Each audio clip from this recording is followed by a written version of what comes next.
No, I'm not a writer. Okay.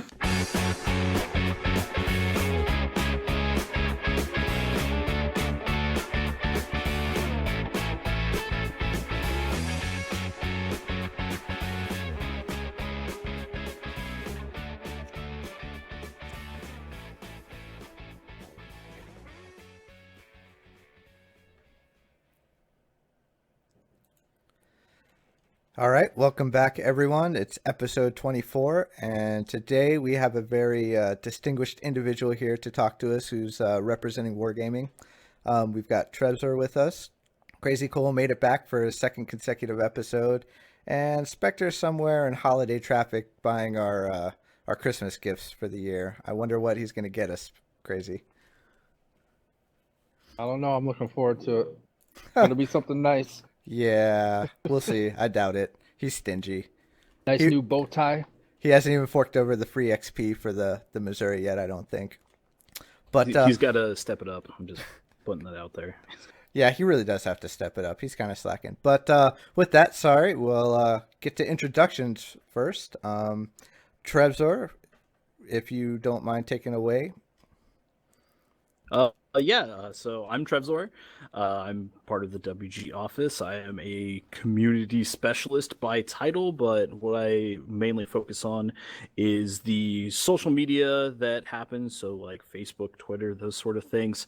And also I am in charge of the super test group, making sure that they get the tests done to put feedback in from a player's perspective on the new ships, the new features that are coming to the game, really making the game a better place for everyone involved. So how did you stumble into being roped into wrangling super testers? It's a long and convoluted story. Really, I was originally in this company in the esports department for World of Tanks PC, and it was decided that Camo Pueblos needed some help, and they needed to get someone on there, and I happened to be the man for the job. So after a short health issue stint, I was slid over to the World of Warships team, and sat next to Camo Pueblos and said, "So I hear you've got a lot on your plate. What do you want to take off of it?" And Super Test was one of those things that he just didn't find himself having the time for, and felt that we could be doing a lot better with. And he handed that over to me, as well as the social media aspect as well. And the rest is history, as they say. So does that mean you're completely divorced from your World of Tanks role now? That is correct. I work for the World of Warships team exclusively. I do not do anything for World of Tanks. They've got plenty of people doing a lot of awesome stuff with like Dance and Ute and Meathead, and all of them are just like plugging away. So it was a complete move over to the Warships team specifically to support Camo Pueblos and everyone else, because they wanted some extra help, which is fantastic. It's been a great time. So now that you've kind of done that, and it wasn't necessarily a clearly defined role, it was more of a here's all the stuff we can't handle. What kind of stuff in the future or near term do you think they're gonna pile on you? So I think that one of the future things that is happening is we're actually not going to play the pile-on game anymore. It's going to be a lot more defined in terms of roles, in terms of what I'm going to be doing, in terms of what we're going to be doing in the warships group to begin with. So I think that we're going to get a lot more hands-on between Camo Pueblos, Nico Power, and myself. Get some more community engagement out there that we can do, and really just focus on getting a lot of things on rails as opposed to just running with it. Like one of the things you can notice is sometimes, I know that some people here, super tests can get super out of hand, and there's a lot of stuff to be tested, and there's a lot of feedback to be sent in, and that can just suck up tons of time. And when you're first learning how to do that, that's a really rough way to learn. Like when we were doing things like the UK cruisers took a long time to do. So that was like this mean trial by fire. But now we've got most of that stuff just set up on rails, and gathering feedback is pretty simple. Getting the super test team to do their stuff has actually been working really well. And I think that moving forward, going to be focusing a lot on the community aspect, because the super testers are running pretty well on their own. Awesome. So On a quick side note, because this has kind of been a running theme with us ever since we saw it, I'm just curious about the internal memo type stuff, which I'm sure you can't tell us, but I'll ask anyway, about Steven Seagal heroically advising you guys. I can say that I was not part of that decision. I don't know who exactly in NA was. I know that when it was pitched to us, we all said, really? That sounds interesting. And from there, it's sort of been like, we've been on this weird roller coaster ride with the rest of the community, seeing all these things happen and actually having things pop up. Like when we heard that Steven Seagal's actually going to be in the game as a voice, as a captain, as a character on the Missouri, it was really interesting to watch all that stuff unfold, because we didn't really, like, people like myself, who's way below the pay grade for that decision, was just like, wow, I'm on for this crazy ride, and it's actually pretty interesting to watch. And now we have Steven Seagal in the game, and he tells you about the torpedoes that are coming at you, and he's epically advising our heroic battles. So that's pretty neat. Awesome. Well, can sorry. you comment on rumors that Steven Seagal is going to be a Russian captain as well now, seeing as how he's now also officially a Russian citizen? I hear that rumor. I actually read it yesterday, and I don't know anything about that. That is not in my current purview. If that gets to super test at some point, you can bet that I'll know about it then. But right now, with so much extra stuff that's been put on the plate, especially during the holiday season between super test and all the social media stuff that we're trying to run for you guys, hunting down rumors in internal channels is just unfortunately not something I can fit into my day. Is that on Nico Power's plate? Not really. Nico is also hustling to get the community going on the forums. We usually hear that kind of stuff through Boyarski, who's our producer, or sometimes through Kama Pueblos, who will have someone have a line for him and be like, hey, guess what's happening? And then, like, he's been on this project for so long, he just knows everyone directly, and they just talk to him, so that's pretty neat. All right, we'll kind of let it rest, but one more question about it, and that is, if you could have chosen somebody, who would you have picked instead? So we keep having this weird discussion about heroic commanders, and my suggestion when we were talking just amongst ourselves in the group is I thought the best heroic commander we could possibly get would be Kermit the Frog from Muppet Treasure Island. I can just imagine him panicking while torpedoes are coming, and then like the game starts, and you get like the "Hi ho everyone, have a great game," and I think that would be hilarious personally. You know, that's amazing. I want to get on board with that. That would be absolutely amazing. All right. I'm sure there's a huge groundswell of support in the office for that. Everyone in the Warships group was laughing and saying this would be the most funny thing we could possibly do, but I don't know what it would take to get Disney to give up Kermit the Frog to World of Warships. But if it's ever possible and we actually pull that, I'm going to be stoked. All right. Well, awesome. So let's kind of get into some of the super testing stuff, since you've really been focused on that a lot lately. And let's kind of talk, and I know you're probably tired of talking about it, but we'll rehash the Alabama a little bit. But mostly I want to ask, kind of, in World of Tanks, did you, and how did it roll out when you added similar type stuff to the game? So I know you're talking about the ISU 130, and at the time that was introduced, I was actually not part of the community team, of the test team, or anything like that.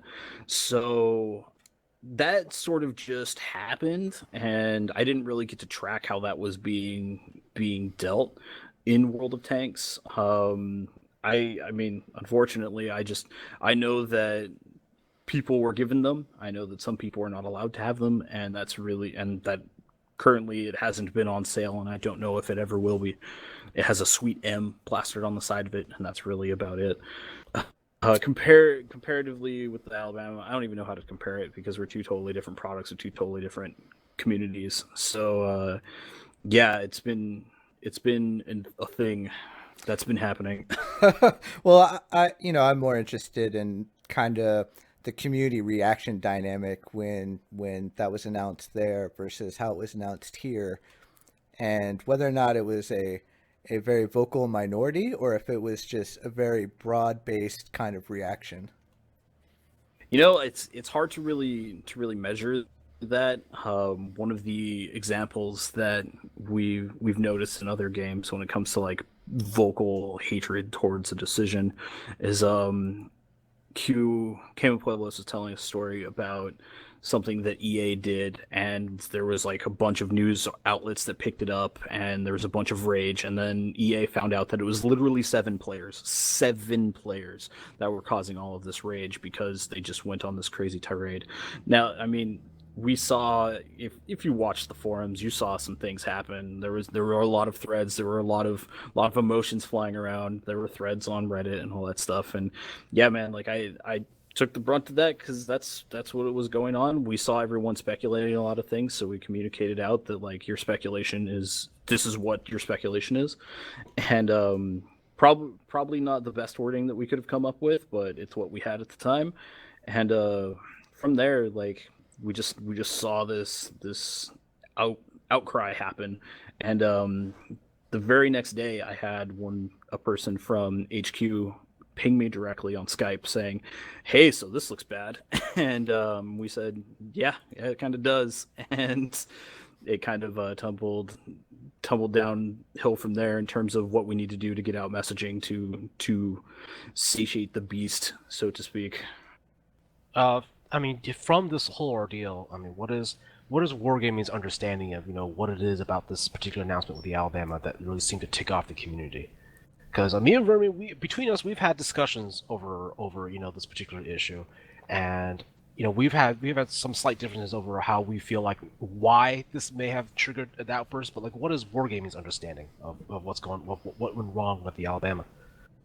I think that one of the things that we really are encountering in terms of this is, especially compared to like World of Tanks or anything like that, is that ships as entities have a really big personality, regardless of whether we think so or not, because like a tank is a tank, a T-34 is a T-34, you know what I mean? Like there were lots of them. Same sort of deal with any of them. Like the Bulldog existed in many different forms, and there were a lot of them, but where like there's one USS Alabama, there is one Missouri. So that has been something that I think the Warships team is really learning to deal with in terms of what was going on. And it was really interesting. Like, NA was really loud. We were a really loud region, but every single region had some outcry about not being able to earn USS Alabama. So that it's been sort of an eye-opener as to what it could possibly be. We're still not 100% sure what the root cause is, and I mean you see the people were saying it's historical and it's a museum ship and it's my state, and then there's some people who's like, why do they get toys, why don't I get toys? So there are a lot of different factors, and I don't think that we have fully understood the full weight of what happened yet. We're still analyzing all the information. It's still analyzing what was actually going on, who was making the threads, who was being the loudest, like how many people were on what side. Like that's still happening to this day to really get a better hold on to what's going on and really inform us in terms of what we do in the future with content that may or may not be really specialized. It may not be released in a very specific way, or it may be earnable only in this direction. So I think that's the biggest takeaway, is that we have a lot to understand in terms of warships in general and in terms of community sentiment towards ships in general. And I don't think it's an NA thing. I think it's a lot to do with all the regions and what it could possibly be about, because we have starkly different communities compared to the World of Tanks, compared to World Warplanes, compared to Blitz, compared to Console. Like those are all different communities, and ours had this reaction. We don't exactly know why at this time, but we're still looking into it. Well, so Okay. with the reaction, you guys published was it a change in what the original plan was, or was it simply explaining more of what the plan was going to be before you went into about how the ship's going to get rolled out? So the thing that happened is that I was told we need to put more information, and I don't know if there was a change in plans specifically, and that's kind of above my pay grade. I just know that I was told, like, these are the things that we can say, clean them up, and make them a thing. And so that's kind of how we did it. We as NA tried to do the best to make that as understandable for all of our players, as well as, calm the masses in terms of, like, we understand that you're upset, and we understand that things are happening. Like, this is the actuality that you're going to experience, and moving forward, you will have the chance to purchase the Alabama in the future in a later date. Like, that date right now, I don't think we internally have it set yet, or if it is, it's again like a little bit higher than my understandings, but it will be a thing that is coming. So everyone just be cool. It will be here. Yeah, that one seems to be the most vocal thing that I've seen in the game for a while. Can you think anything that's been bigger from at least our perspective, Spectre or Crazy?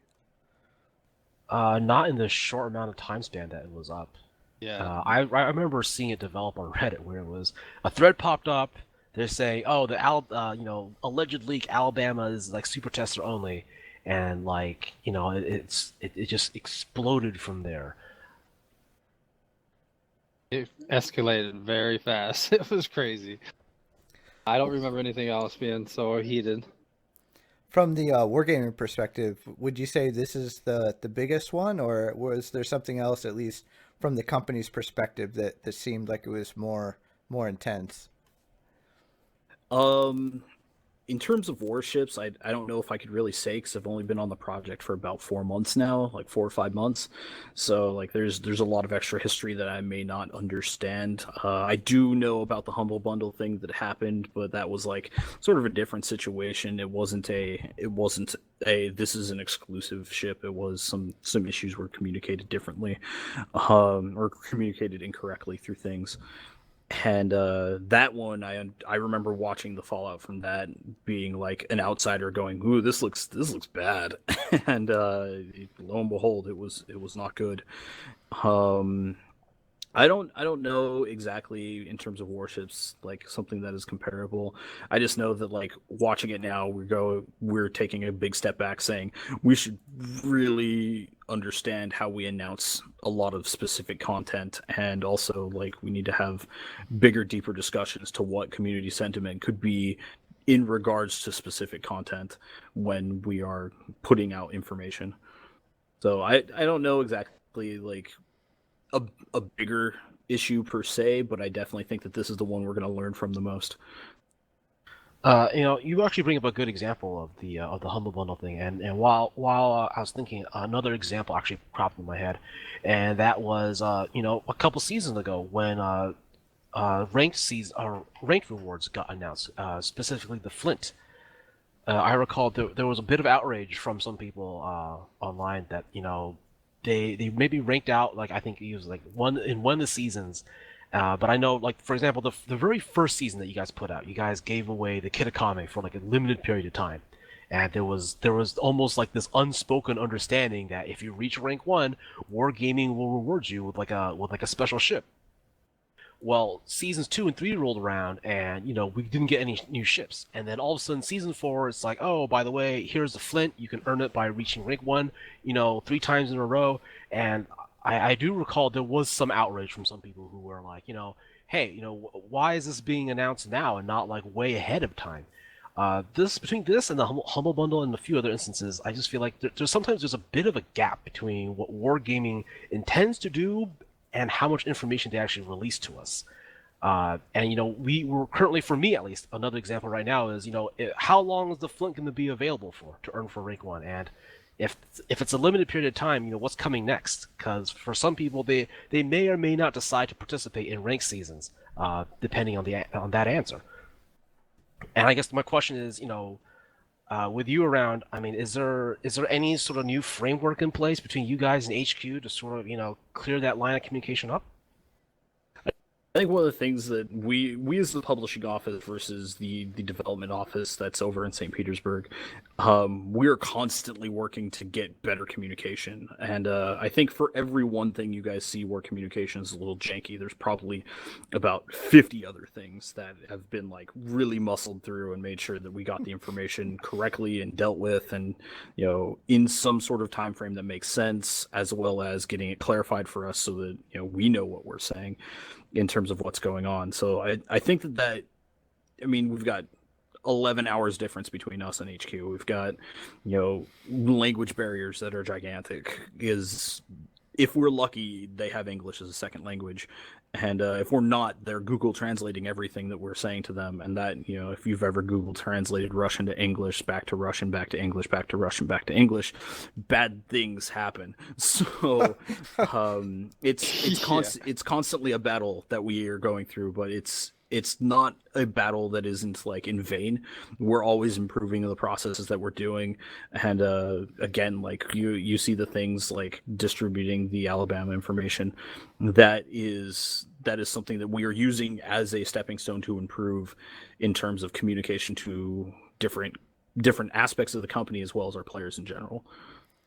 Well, now that you mention it, if you can, off the top of your head, what was the biggest mistranslation error that occurred with the Google Translate action that you guys did? I mean, there's one for World of Tanks. It's not safe for work, so I don't think I'm gonna go down it. All right. It was pretty.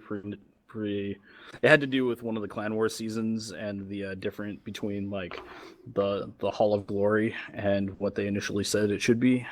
I'll let your minds wander, and that's. I think you got it. Yeah. That was the biggest one that I remember personally, and that was back when Kama Pueblos and Hypnotic were both on Clan Wars, and they were like, "This isn't real. We're not doing this." And, yeah. Yes. That's great. That's great. So, one last question. We'll kind of wrap up some of the testing talk, and that's, I guess, there isn't a day that goes by where Spectre doesn't say, "Hey, did you see this leak? Or did you see that leak?" And some of it is always very big stuff. And it seems like there's always something being leaked. And so I'm just curious, is that like a very big internal focus on trying to find out how the leaks are happening? Do you guys know how it's happening? Is it just kind of understood and you have responses set out for basically everything you plan based on what you're assuming is going to get leaked? I'm just curious how much leak from World of Warships there is compared to tanks or some other projects you've worked on. I remember when I first started working at Wargaming way back in the olden days, the best way for me to learn about my company was to learn from Silent Stalker, and that was decidedly frustrating, and that was one of the big communication issues that we fought super hard to get past. And now we understand a lot of things a lot sooner and a lot better, which is great. In terms of leaks, like, it's for any video game company, it's a concern. I mean, you're telling people about marketable product that we are creating before it's finished being created. I mean, for the people in this room right now who are part of the Super Test team, how seriously I take NDAs with you, and I know that I get pings all the time, like, why are these people leaking this information? This is dumb. And unfortunately, there are a lot of things that, like, we as the NA office don't have control over. If it was anyone in NA who was leaking, they would be, dealt with harshly, because we hold that to a higher standard. Do we know what the leaks are? Like, maybe we do, maybe we don't. That's not something that I'm actively looking for, because I know that the aspect of my game experience, the Super Test team, like, I know we're buttoned up nice and tight. That's great. But in terms of the rest of the regions, I'm sure that they're just as frustrated as our player base. They're just as frustrated as I am in terms of the leaks that come out, because a lot of it is, this is rumor mill, and rumor mill isn't necessarily healthy for a game. And do we want to button those up? Absolutely. Do we know the best way to do that, or the best way to find that? I don't know if that's something that we do or not. Again, like that's an HQ gig. That's them working real hard on doing that. So I think that it's going to be, moving forward, a concern, but I don't know how hard I can, as my region, pursue it. But in terms of what HQ is doing, I'm sure that it's on their radar. I'm sure that they're just as concerned as any of us are, because I mean they don't want their hard work being put out before they intend it to be out there. Like, we don't want to hear about ship stats that are still in testing and haven't even been shown to the super testers yet. Like, that's one of very frustrating things that can happen, and I've seen it happen on tanks. I've seen it happen a little bit on ships, not usually so much, but it's always a concern with any video game company having leaks like that, and we don't want to experience it, and no one really does. And yeah, it's can be thorny, and we want to pursue it as much as we can. And I know that NA doesn't want it to happen. I know that the super testers don't want it to happen. I know the people that I talk to who are my peers in like EU and Asia don't want it to happen. So it's stuff that's going on that we're looking into, definitely. All right. Well, For the record, I enjoy leaks. I was just getting ready to ask you. I think that's kind of your thing, isn't it, Spectre? I did. I mean, I guess I'm like I enjoy speculation. But I mean, for me at least, the biggest problem with leaks is sometimes people can be so overly negative, and just so they get so tied up in their knee-jerk responses that sometimes I feel like people have already passed judgment on things before they have had a chance to examine the details. And a lot of times the devil's in the details, right? And they just get so wedded to their first impressions that the developers or whoever don't even get to have a chance to get a word in edgewise before a large portion of the community has already made up their minds.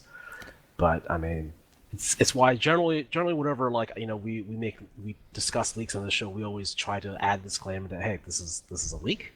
These aren't final. Take it with a grain of salt.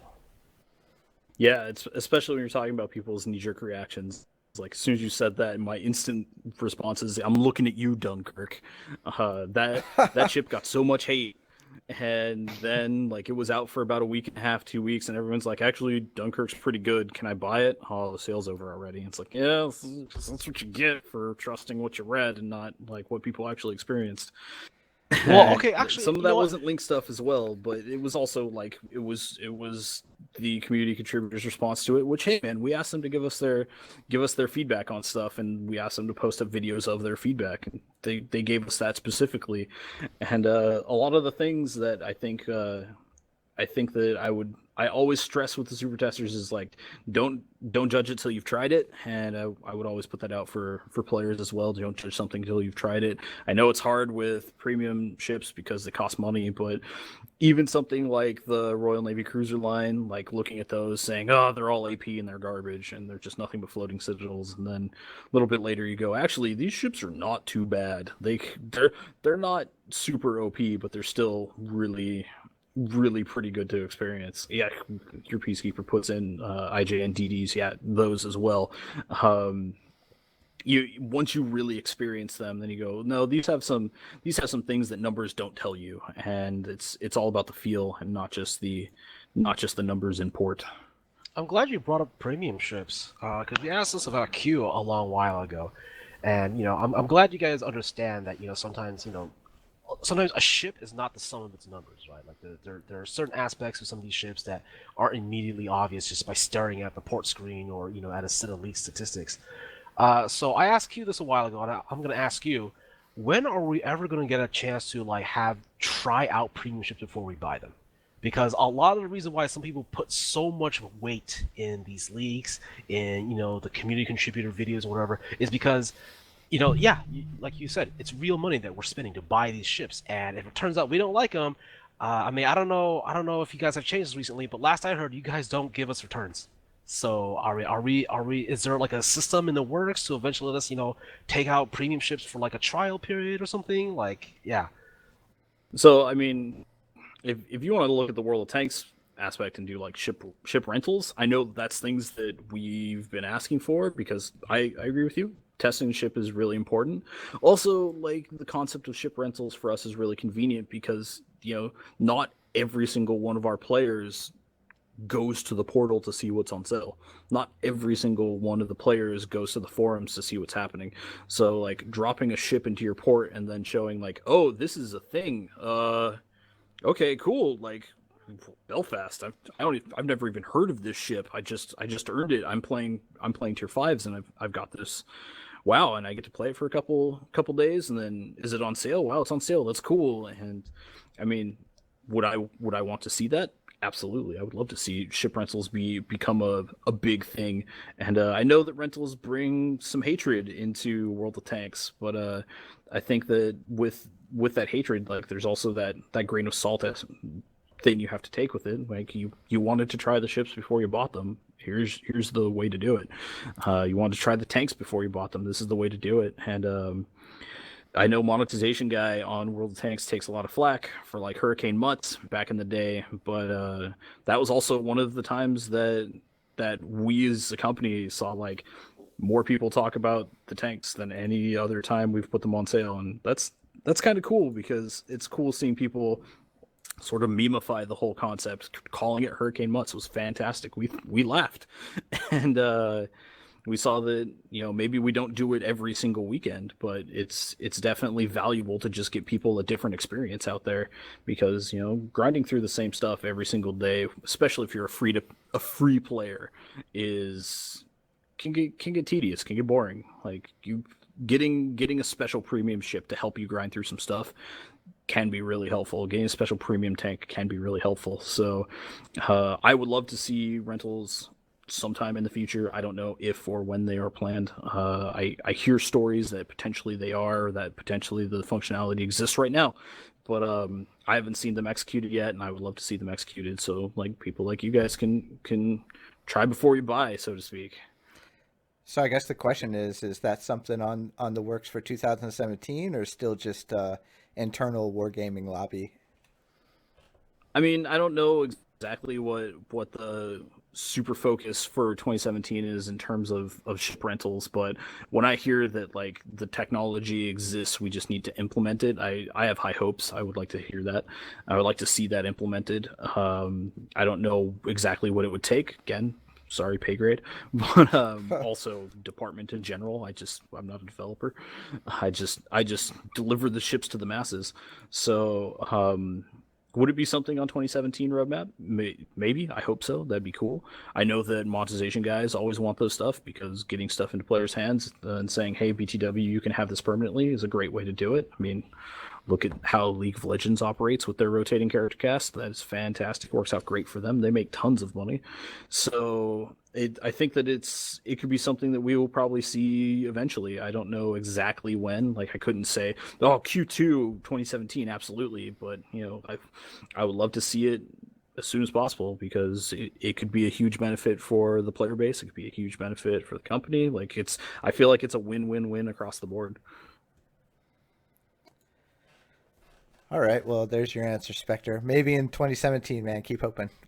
Maybe. We'll see. Those fingers, keep them crossed. But to be honest, Spectre, I don't think that's going to keep you from spending as much money on this game as you do. Just throwing that out there. Thank you, by the way, for helping keep my lights on. It's very awesome of you. All right, so let's take a look back at 2016. It's kind of been a long year and a big year for ships. Huge year. Yeah, so...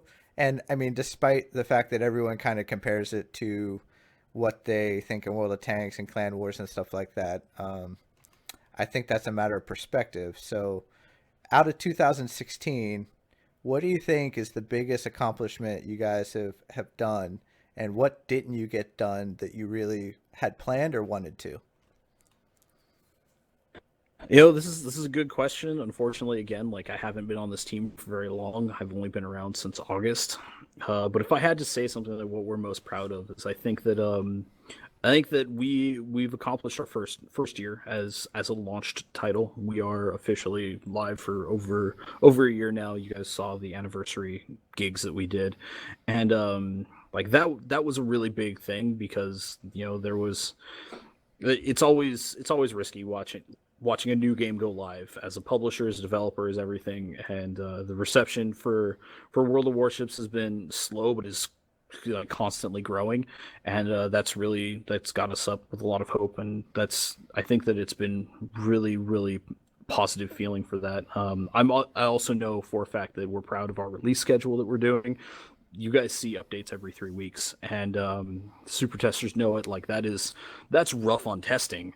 Like imagine developers; those guys are just they're nuts. They put out tons of content, and they put out quality stuff. I don't think I've had a broken patch yet, and in the 4 odd months that I've been here, so that's super amazing in my opinion. In terms of what we left behind, like I honestly couldn't speak to that. I have no idea. I think that we're hitting all the things that we want to hit at this point, and like I don't think we've ever missed a gigantic thing that we look back and go, oh man, I really wish we did X, and we haven't had that moment yet. I don't believe. Again, like as far as I've experienced, we've hit everything we've wanted to hit. And looking forward to the next year. I mean, if you've seen the 2017 breakdown that they put out there, like we have some big things planned. Like we want to do a lot of stuff with clans, getting clan functionality to be in the game. We want to get you guys some more end game content. You've seen we've introduced campaigns in the game recently, and the campaign stuff is actually really fun, engaging, something that's cool to do. So I think getting more stuff out like that has been fantastic. We have new ship lines coming. We have more premium ships coming. Like there's lots coming out, and it's like it is just a ridiculous amount of content. Like talking as a person who plays lots of video games, who plays lots of different companies' video games, like this, the amount of content that we're able to just push out in the time frame that we're pushing out is astronomical, and I think that it's really beneficial to the players to constantly have something new to come back to and to check out. Even the smallest patches have some really neat stuff in there. Like we'll have audio changes, or we may change some ships around and make them play completely differently, or you may get new captains or stuff like that. You get the pirate voice, which is cheeky and fun. And I think that that's the stuff we're looking forward to more, like getting out more good stuff for everyone to play and to have fun with. And like there's lots that we want to do with this game, and we'd love to get it all out. So definitely need to stay tuned for all the new and exciting things that we're got coming out for you guys. Well, that is a good and interesting problem to have, so much stuff to do. And as a player, I'm kind of behind the power curve sometimes. For a while it was there's a big uproar about tier 10 and expenses and stuff like that, and kind of people's impression on the tier 10 premium camo stuff that came out, and we get all that in place, and it's wicked fun to play tier 10s again, and not expensive, and then we have this constant cycle of new ships and stuff coming out that it creates a new problem for playing tier 10s, and that you're always constantly grinding the next line that's coming out. So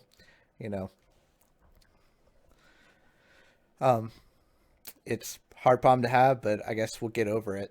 So, hey Spectre, I know you wanted to talk a little bit about the Missouri and the XP number, but let me ask you first: have you broken down and bought it yet? Yes. Oh, so you finally did it. We were talking before the show how you hadn't done it yet, and Best ship in the game, hands down.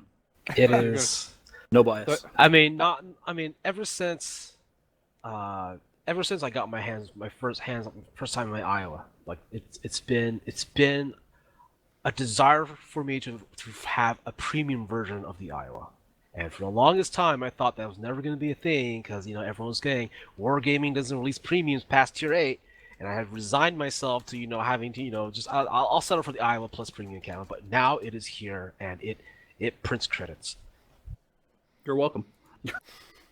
Weren't you gonna win that thing the other night? Oh, here it goes. Here it goes. Low blow. I'm not going to dignify that with an answer. You're I just got a question about the clan stuff. Like currently, there's a 30-player cap. Do you know if that's going to change, or is that going to? I mean, They- clans are currently in closed beta testing, so like we're trying to keep things small and manageable. Like we don't want to blow the doors off, but I don't know the exact roadmap for clans. That's what Pigeon of War is handling specifically. I I assume we'll still keep it at 100 like every other thing, but I mean, who knows? It might not be manageable at 100 in terms of like having actual events for clans. Like we'll see where it's going to go because we're still in beta testing. Like we're solidly closed beta right now. We'll be getting to open beta in soon-ish, I believe. Again, I don't know exactly, but I hear rumbles of open beta soon, and we'll really have to see what happens when it launches live and what it's going to feel like, because you've got to manage as much as you can. Well, that's a good transition to let's talk about 2017 and kind of the future stuff that's coming up. And I know we saw kind of a 2017 preview from Wargaming, and there's a lot of stuff here happening over Christmas. Is the clan system and release kind of being tied to what the team battle rework is going to look like, or are those two entirely separate efforts right now? Don't really know what the dev roadmap is in terms of team battles in relation to clans. Personally, I would love to see clans having that level of interaction, having the ability to participate in end game-ish content and having things to do like that. I know that there's been a lot of requests for team battles to come back, and I know that we're working on some things to change in them, but I don't know precisely what they are. If we're going to have clans, I think having them included in team battles would be fantastic. I don't see why the developers wouldn't do that, but we'll just have to see when it comes down the pipeline, see what the actuality is going to be with that. So, are we going to see team battles before rank battles, or are we going to see another season of rank battles first? I would almost say we would probably see ranked battles first. I've heard rumors that we're going to try ranked battles possibly February, March again, but not 100% on that one yet. It's all in development right now. But ranked battles, we know, are like they're decently populated. They're decently popular, and they're existing in a very comfortable place for a lot of regions, and to more or less extent NA as well. So I wouldn't be surprised if another season of ranked battles happens before team battles, because I think what we want to do is make sure that we get team battles right, like get it really, really tight and really well done before we put it back out there. Like we don't want to give you something that's sort of halvesies. For rank battles, is the Flint going to remain the reward ship for the foreseeable future here, or can we expect some sort of announcement soon? I haven't heard of anything replacing the Flint or the Flint going away. So, from my perspective, I don't think we're going to be changing that anytime soon. All right. Well, I guess one more question on team battles: are the teams who are working on Clan Wars and the team that's working on team battles, are those different or the same team? So team battles right now is a warships development thing, and Clan Wars is a metagame development that is working with the World of Tanks team right now. They're not really the same thing. They're not really coming from the same space from what I understand, but I know that we've talked with metagame people in terms of like possible best practices and everything, but at the end of the day, like we're going to make sure that we do what's right for our server and our population in terms of what team battles can turn into and accomplish, because we don't want to throw things out that is not going to end well for everyone. You know what I mean? So you're saying the team is working with the World of Tanks team on clan battles? I'm saying that, like, I know that there have been some discussions between the two, but I don't know if they're working directly hand in hand with them right now. Like, I don't really have that much insight into what the developers are doing for this particular aspect of the Warships project. Okay. for clan battle, or for the clan beta and the kind of current functionality, is there going to be any kind of release notes about what the next stage of the clan formats are going to look like here coming sometime soon? Yeah, I imagine so. Once we get asked to go into open beta, which I believe is going to be shortly-ish, like I wouldn't expect it. I expect it in first quarter, but again, we'll see what the closed beta tests show us. And we want to get this right. We don't want to screw anything up. I would foresee that it's going to happen soon, and if anyone's going to make that announcement, it's going to be Pigeon of War. It's going to be on the forums, and then we'll probably post up an article on the portal as well to find those things, because if it's going to be open beta, we know there's a lot of people out there who want to get tags and make their clans and have a good time with it. So soon I imagine we'll see that stuff, and we'll see what possible changes there are compared to what closed beta has been. What's the response been like for clans? Was it a lot stronger than you guys anticipated? Was it more or less in line? I think it's in line, but that's because like we as NA, we see an NA player base that is clamoring for sociability. Like they want to have social interactions with other players. Even like we have people who made clans just by brute force on the forums and changing their name in game and all that stuff. Like that's how Fleet of Fog functioned for a long time. That's how some other clans still function to this day. Like if we slowly touch back on terms of the Supremacy League in terms of competitive warships, like you see that being done entirely by the community, and all the teams and all the clans that are taking part of that are done solely by the community brute forcing it. So I think when we introduced the possibility of a tool out there, the response we got is fairly expected. I mean, is it low? Not by any means. It is definitely a high response, but it was definitely an expected response, at least from our team. Cool. All right, so we just saw today you dropped a lot of stuff on us on show day with the patch and some of the graph space stuff that came out in video, and so we're still trying to sift through that. But from what we can understand, the graph space is going to be offered as part of some sort of mission set and as a purchasable ship. So there's kind of two paths to getting it. Let me make sure we're on the same understanding. Okay. So, and that it will be prorated based on stages of availability for the missions. So it kind of gets cheaper to purchase as the missions get further along. Is that also correct? Yes, there's actually a really awesome document that I think there's a really good infographic that EU posted up that I'm trying to steal and put up on our channels before I go home today, that really characterizes what's going on very well. Okay, so I'm just setting the baseline, so we've got a common understanding, so I make sure I'm not talking out my butt Cornhole? here. Yeah.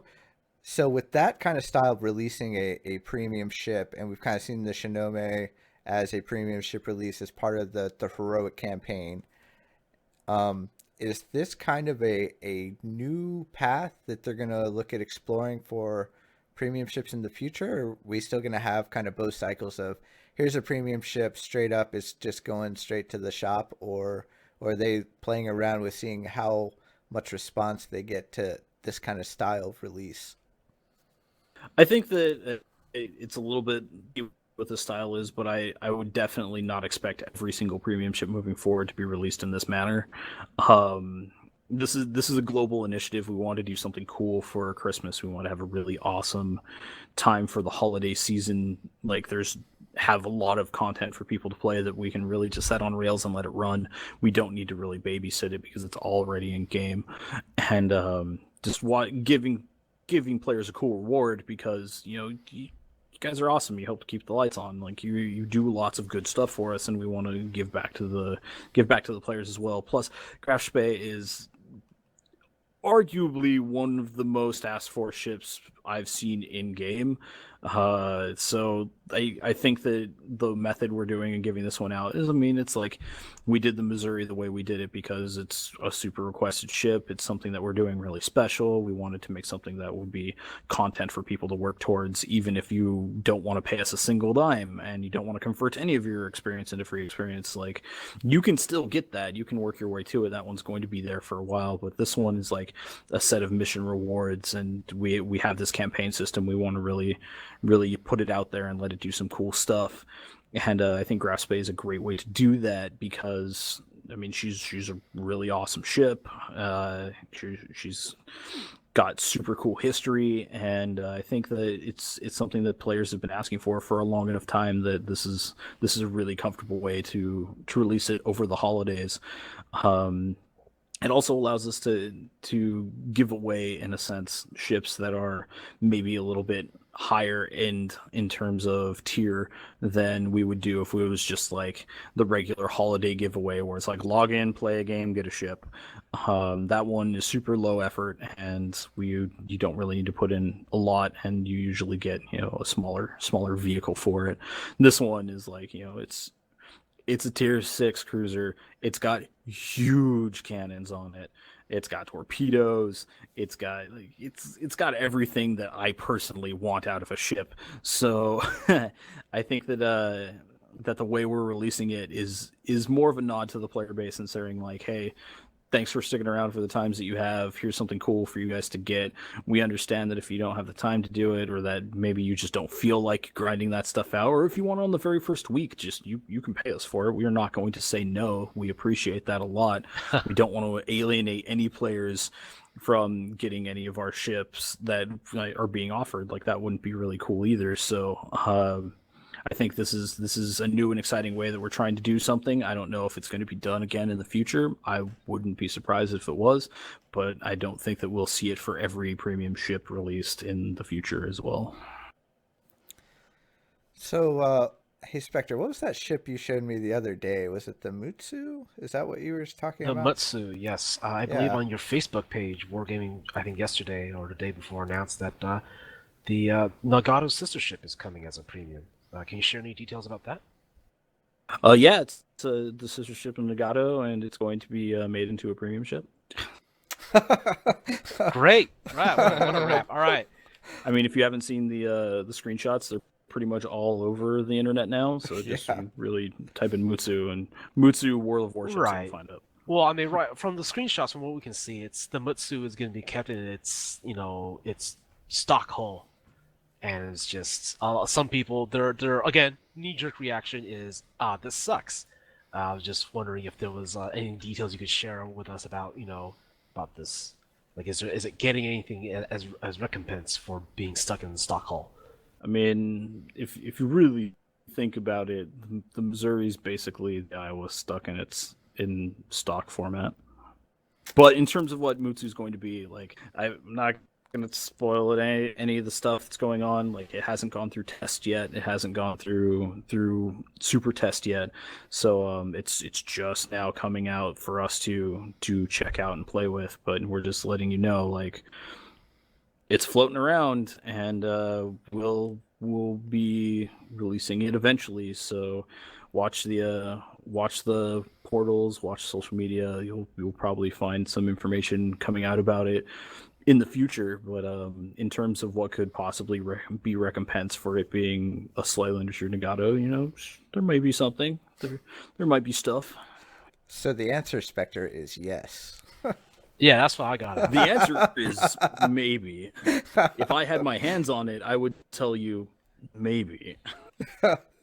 Unfortunately, I don't even have that ship yet, so you know it'll be something.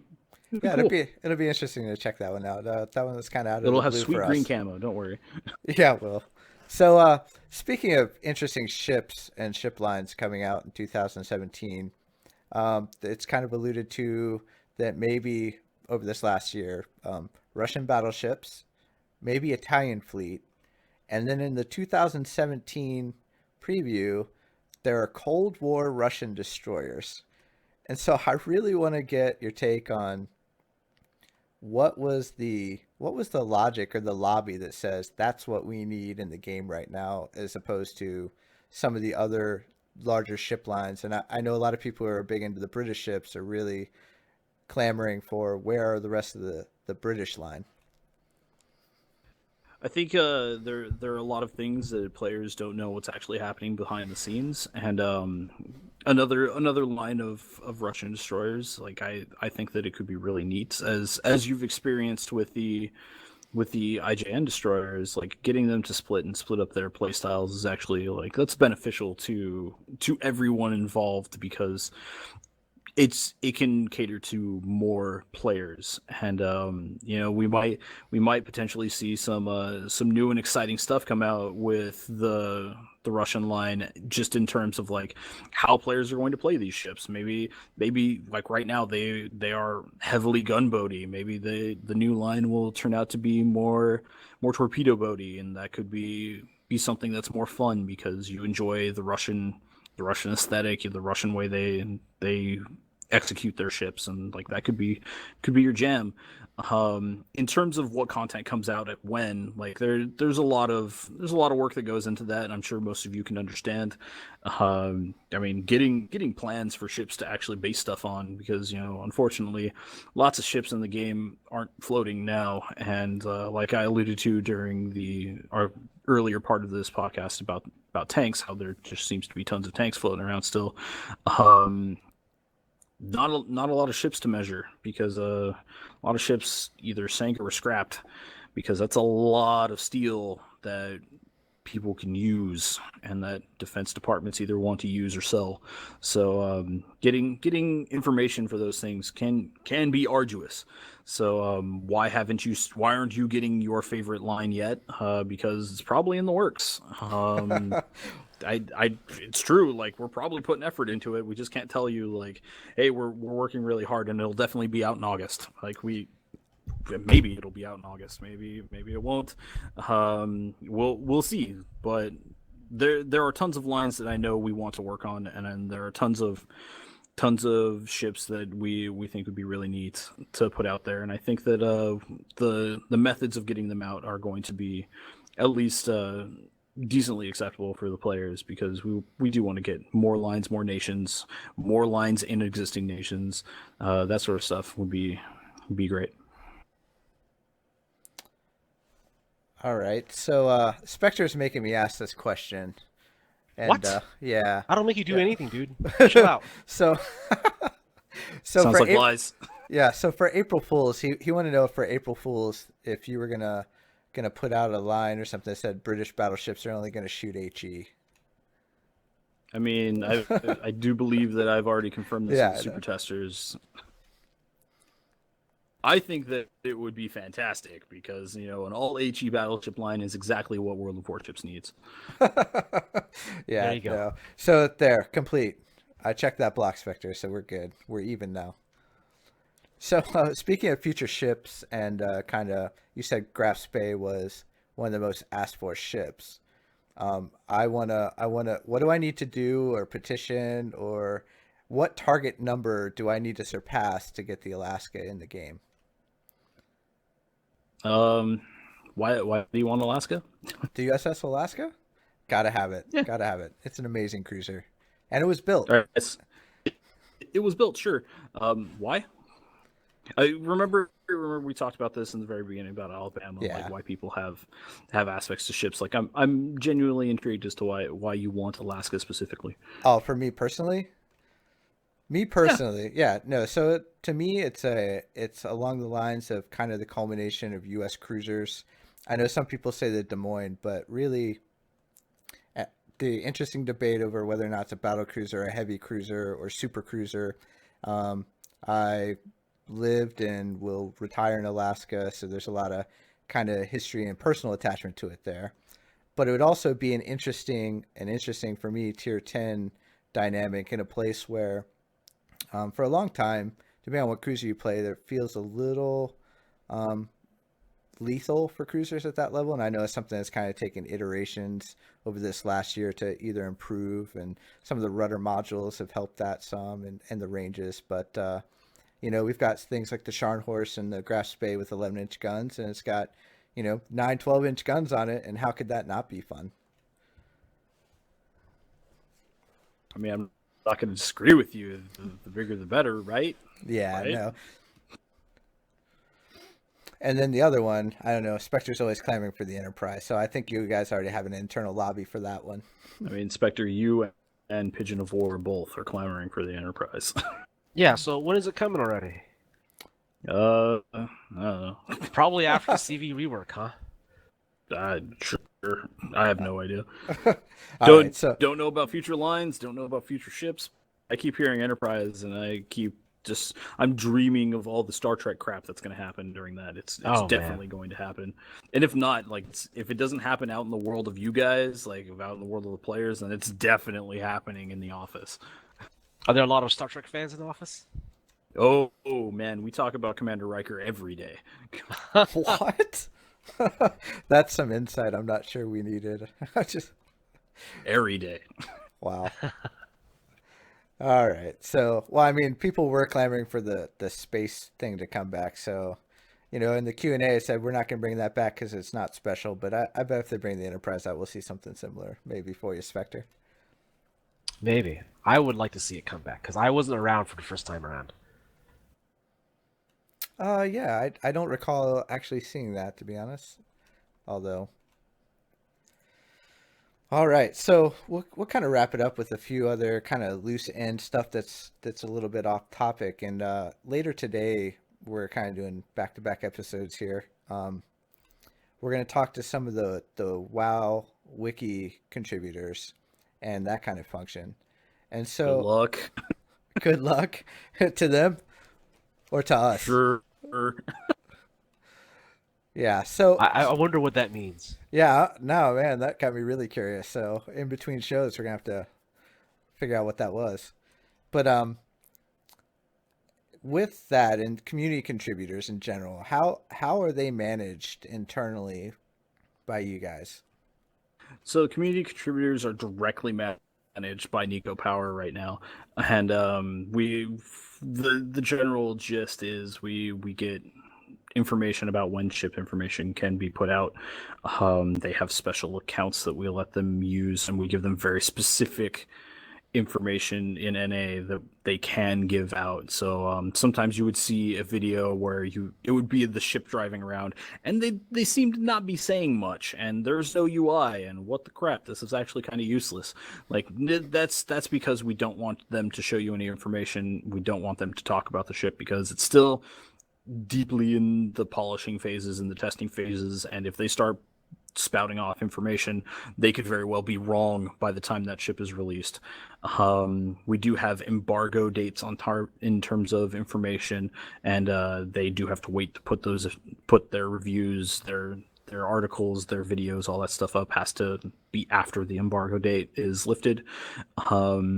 If they do so beforehand, we get really upset. And if they do so after, like, they can do it really whenever, as long as it's after embargo, we don't mind. A lot of it is coming directly from HQ and has to be filtered through us, so we try to get that information out as quickly and cleanly as possible. And the super testers in the room know exactly what that's like, hearing me saying what I'm giving you information when it comes into my email box. Like, that's the truth. And unfortunately, at 11 hours difference, sometimes stuff gets to us just a little bit later than it does everyone else. And unfortunately, we're not in the office 24/7 because we got to sleep. We're humans as well. And so sometimes the NA contributors might get their stuff out a little bit late because we haven't communicated perfectly with them. We try our best, but we're human. We do what we can. And once they get that information out, once we tell them they're free to go, they're free to go. They can just do whatever they want with whatever information they want. We try to ask them to not be toxic in a way that is like, don't sit there and just like crap on the community. We don't want to hear that. We don't want to hear how like this boat's going to be good for potato players. Like, don't say stuff like that. But give it a fair shake and see what it is. We're not going to sit there and tell them that like they have to give us 5-star reviews either, because that's not what we're asking for. We're asking for honest opinions from players, because that's what the players want to see. So that sort of exposure is fantastic, and we work really hard with them, especially Nico. Nico puts in tons of time working with those guys specifically, and girls specifically, to get you guys the sweet videos you see when you see them. And it is not something that can just be easily done, and all that work is super appreciated by everyone involved. And like, to the contributors, we always love what they do, and they put out a lot of great stuff. And Nico putting up with them and putting up with the rigmarole of making sure that they get the correct information, like, that is not easy, and certainly appreciate that as well. Well, that was real quick question: how does one become a community contributor? Because we have an idea of how one becomes super tester, but is there a process to becoming a CC? Lots of quality content and lots of really positive everything in the community is a great way to start. It's not just going to be like, hey, I want to be a community contributor, and then Nico says yes, and then you get all this stuff, and then you don't get to do then you don't do anything for us. Like, that's not going to work out. A lot of the people who are community contributors now have just been doing tons of stuff, and then we saw them and said, hey, BTW, do you want some special tags and maybe some early access to some ships to get your more community stuff out? And everyone's been cool and said yes, and that's pretty great. I do know that there have been some people who put out content often who have asked to be community contributors, and we review all the content that they put out. We see if they're something that we want to promote. A lot of the things that people don't really remember is that we are a T14 game. So because we are T14, if you have a lot of videos that is mostly you cursing at the enemy team, but still doing stuff that's super funny with crazy background noises, like, that usually doesn't end well in terms of potentially being a community contributor, because, like, I can't give that to a 13-year-old. That would not jive well with our rating, and that will not jive well with our legal department getting told about our rating. And I've met our legal representative, and she can be pretty strict. She's really nice and really awesome in the video game sense, but if you cross her, she gets upset, and you want to be away from that. So that's another big thing that I think a lot of the contributors struggle really hard to do, because, like, it's really easy to get very inflammatory and curse at the game and that sort of thing, and not doing that and putting out really clean, clear content is a feat in the most absolute of senses. So that's the NA policy in terms of community contributors. Every region has their own gig for working through those out. Like, it isn't a global thing, but I mean, we as a company also watch just about everything that gets put up, especially if it's hilarious. Like, we internally share ATSF videos all the time because we think they're hilarious. And I would love to be able to put him on the portal, but I mean, that's a lot of stuff that has a lot of curse words in it, and I unfortunately can't post that up on official channels, but in the background, we're all laughing. We think it's hilarious. Oh, man. No curse words? I guess there goes my chances of ever becoming a CC. Yeah, you just hang that up, Spectre. Yeah. So Next time. So with community contributors, though, I think what I understood you to say, though, is that they are free to be critical as long as it's balanced and it's not geared towards something just derogatory for the sake of being derogatory. Yeah, that's the general gist of it. Like, we don't have a problem accepting that there are going to be criticisms about parts of our game, but like, we don't want to hear how X, Y, and Z is cancer. Like, that's not fair and balanced. That's not, like, I don't need you to give me a 3 out of 5 just because some aspects of the ship are great and other aspects are not. Like, if we go back towards Dunkirk, I don't think there were very many contributors that said this is one of the best ships. It was a really hard ship for them to review, and then, like, their reviews came out and there were a lot of people who listened to them and said this is not the ship for me, and then it came out later that, like, if you play it in a certain way, it's actually a really quality ship, and that's that's like, oh, they gave the review that they gave, and like we're not going to sit there and tell them that they're wrong. We're just going to say like maybe you've experienced it in just the wrong direction, and they gave it a fair shake, and I think that's totally great. We always point out Nozoot for You is actually one of the most fair people I've experienced probably in any video game ever, and that's pretty cool. Lurt and all the stuff that he does with Little White Mouse also does a really good fair shake of everything, and they give it the college try, and I really appreciate that stuff. I know we as a game are super thankful as a company to be able to have that from especially the NA contributors, because they really do care about it, and they don't want to just sit there and crap on our things, but they want to tell the players like honestly how do I feel as a contributor about this ship, and how should the community feel about this ship. Like if you're not a big DD player, if we give you a premium DD, you're just gonna be like, man, this thing sucks, I can't play it, it's garbage. But them saying, I can't play this, maybe you can, it has a lot of positive aspects to it. That's the stuff that we really ask for. All right, fair enough. I guess one or two more questions here, and then we'll kind of let you go because it's getting close to, I'm sure, beer time for you. What is the next round or solicitation or public opening for people to join Super Test? Or is it still going to I would remain make Alabama now. Oh, sure. First off, regarding Alabama and Super Test, getting into Super Test doesn't mean you get the Alabama, and a lot of Super Testers been seeing me post up like, this is going to be a reward. That means you're going to have to hustle for it, and there's a lot of work that goes into being a quality Super Tester, as most of them can tell you. That I have high expectations because I want our server to be the best Super Test server in the company, and we want to give out the best feedback and make sure that we are the most clear and easiest to deal with. So Alabama ain't free for everybody. It's going to be something that has to hustle to be earned. But in terms of when an open call for Super Test is, right now I don't have a plan to have open call. There are a few suggestions I have from the most trusted Super Testers I have, as well as some of the coordinators that may potentially add on, because I do want to increase the ranks a bit. But right now, like, we're not having a full open call for that because it's a lot of work, doing a lot of due diligence. A lot of people don't realize that because you are labeled a super tester, I have this expectation of you that you need to be a very quality member of the community. And I've had some people say, hey, I want to be a super tester, what's it take to be a super tester?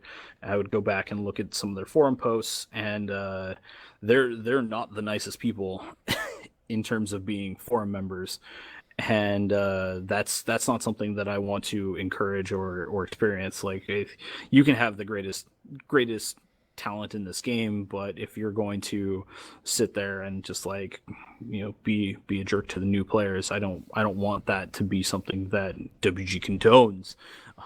There is this idea that, when you have that purple logo that says Super Tester, that WG has given you some magical powers, and you have a little bit of a privileged space to be in, which is, you have the ability to polish the game in a way that no one else in the community has the ability to do.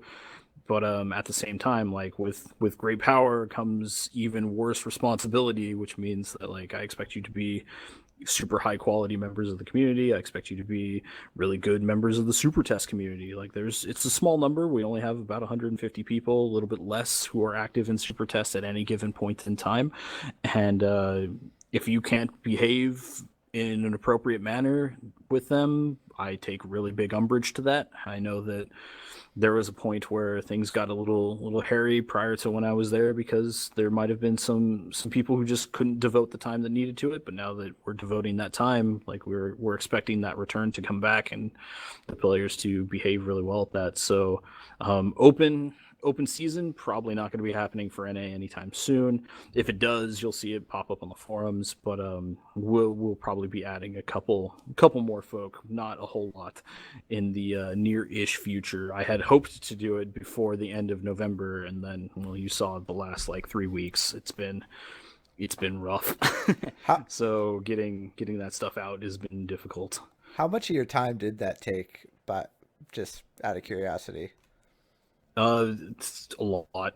Not just Alabama. There's been other things as well, but a lot of time, a lot of stress. But it's what I get paid to do, so I do it. Ever had. So, one last question, and then I'll make sure there aren't any stragglers out there. But so, if the mothership calls you back to Russia and they say, "Hey, you're doing such a great job, we want you to come and work at the headquarters," would you do it? I mean, so you said back. I've never been to Russia, so that's step one. Not going to be there. But in terms of asking me to join Russia, them saying, "Hey, come to work with us," I would be very surprised if that happened, because St. Petersburg, the office there that we work with, they're the dev house as opposed to us being the publishing house. Like, they make the game, we deliver the game. For some crazy reason, they asked me to move out there. Like, would I consider it? Yes. Would I do it? I don't know. Maybe. Depends on what they're asking me to do. Because they're not doing community stuff out there. They have the RU community team doing stuff, and I don't know that they would ask an American person to come out there and just do that, because I don't speak the language. I don't know how to use that keyboard. It's not going to be conducive to being part of their community team. So that and you're a Western spy. No. Yes, I mean, I don't know what we have to spy on. We share all the information we possibly can in a lot of internal documents. So not much we need to spy on, actually, surprisingly enough. But yeah, I mean, if it was offered, maybe, but it depends on what they're offering for. I know that they're not going to ask me to develop, because I can't develop anything. I don't know how to do much more than super basic Python and then HTML. So I don't think that's going to be a thing in the future, but I would love to see St. Petersburg at some point. It'd be great to go out there for like maybe a summit of some kind, to talk to other community folk. That would be cool. All right. And Whiskey won't leave me alone about it. So black blast bags on the Iowa. Do you think that'll ever make it in? And the Missouri. When we were testing Missouri and there was all that stuff, I put that in our feedback specifically, that NA says black bags or GTFO. And did you really put it just like that? Just like that. And if it ever changes, I will be surprised.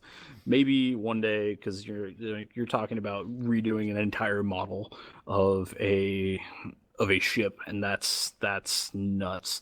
But possibly, maybe one day. I don't know. Just give me the texture file and a paintbrush. I believe there's a mod for that, actually, that has black bags on them. There is. Check that out. Yep, there sure is. Maybe I'll get the WG person who's in charge of assembling our WG mod pack to put that mod in there. Like, just make sure that it's constantly updated. Yeah, the release of the training room one was that's great. Love it. It makes it much easier. All right, gents. So unless anybody else had anything super pressing, I think we're going to let you go. And we really appreciate you taking time out of your day to come put up with our shenanigans and our question session. Well, it's all good. Thank you for having me. I'm always open to coming back anytime you guys want to talk to some folk at WG. Like, if you want some answers about what's happening in community, I'll be more than happy to talk to you about it. Or if you just want to know what's going on in the terms of what's happening in the publishing side, we can give you some information. Not all of it, of course, but some stuff can be told. And we really enjoy listening to the podcast, and I wish you guys the best of luck with it. All right. Thank you very much. And we'll definitely have you back soon. Thanks. All right. Thank you, guys. Thanks for coming.